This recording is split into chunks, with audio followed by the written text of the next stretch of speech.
мен мына жерде мына кісіге талап еткен. Айтыңызшы, мен түсінбей тұрмын деген. Мына жерде сатып алушы тұр екен, орыс кісі. Атай дейді, мен орысша түсінбеймін десем, ты нацист, ты все понимаешь. Қазақша сөйле деп айтты, иә сізге? Мен айтам, мемлекет тілінде айтыңызшы, қазақ тілінде, мен орысша түсінбеймін десе, айғай-шу шықпайды. Неге мемлекет тілін талап етсем, неге айғай-шу шықады, осыншама? Негізі айғай-шу шықпау керек. Неге мына кісі маған ұрсат, до свидания, ұнамаса басқа жерден ал дейді. Жоқ, ол кісі өйтіп айтпайды. Айтты мына кісі маған. Мына сатушы маған айтты, если не нравится, покупай в другом месте дейді.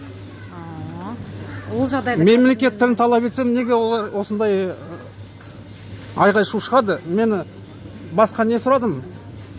Заңдар бар ғой, мемлекет. Мен Қазақстанда жүрмін ғой, Ресейде жүрген жоқпын. Вообще грубость была? Мен айтып тұрмын. Анау... Я как вас не понимаю, вам ответить не могу. Он попросил, говорит, Зарину. Зарина как ответила? Зарина это... Неге мына жерде екі тілді сатушы тұрмайды, неге айғай-шу шығады? Мемлекет тілінде талап етсем, айғай-шу шығады. Неге сондай болады? Бұл кісі енді тілді білмесе сізге қалай? Неге мен сізге айтып тұрмын тағы да, мына жерде екі тілді білетін сатушы қызметкер тұру керек. Сіздің түгел айтқан, қазіргі айтқан претензияңызды, айтқан жалобаңызды барлығын мен қазір руководствоға жіберемін, айтамын. Менде осындай конфликт болды. Маған келген менің сатып алушыларым прям вот требует, что менің кассирларым екі тілді қабылдағандай. Соны барлығын айтамын. Мен қазір сізге прям кассир қазақша сөйлесін деп енді үйрете алмаймын ғой. Жоқ, екі тілді білетін азаматтар жететін Қазақстанда, білесіз ба? Білемін. Неге екі тілді білетін азаматты қоймайсыз? Олардың көбі бізге келмейді ғой жұмыс істеуге. Енді менің кінәм қанша? Сіздің кінәңіз жоқ. Мен сіздің кінәңіз жоқ. Сіз талап еттіңіз, мен лично сізге шықтым. Түсінетін кассирлар сізге келді, өйткені сіз талап еттіңіз. Дұрыс па? Мен кетіп қалатын едім. Ұнамаса басқа жерден алды, бұндай әңгіме бола ма? Сосын мына жерде... Бұл жағдайда мен естіген жоқпын. Мен айтып тұрмын, енді бәрі жанды ешкім жоқ қой. Сізден естіп тұрмын. Сосын мына жерде бір келіншек орыс екен, айғай-шу шығарды, ты нацист, неге талап етесің деп.